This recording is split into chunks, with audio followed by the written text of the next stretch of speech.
અને સીતા તડકો ને છાંયો છે।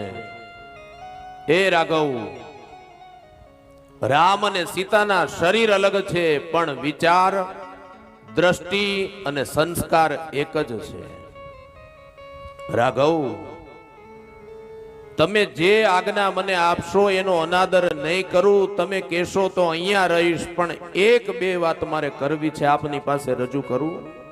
બોલે હા દેવી, રજૂ કરું। અને એ જ વખતે વચ્ચે રામ કહે છે કે દેવી, એક વાત તમને કરું। હું જંગલમાં આવવાની, વનમાં આવવાની તમને એટલે ના પાડું છું। તમે ઘરે હોય તો માતા પિતાનું ધ્યાન રહે એટલું નહીં। દેવી, જંગલની અંદર તો કાંટા હોય, કાંકરા હોય, કંકણ હોય, વાઘ હોય, સિંહ હોય, વરુ હોય। થોડીક બીક બતાવે છે ભગવાન રામ। કદાચ ડરના લીધે સાથે આવવાની ના પાડે, પણ આ તો જગત જનની માં સીતા છે। અને હવે સીતાજી બોલ્યા છે કે હે રામ,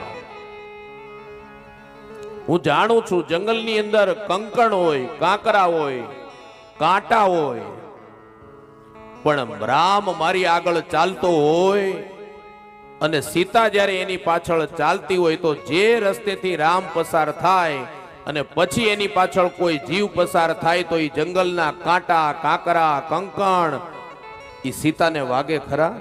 એ જીવને વાગે ખરા? એ જીવને હેરાન કરે ખરા? રામ, મારે તો તમારી પાછળ ચાલવાનું છે।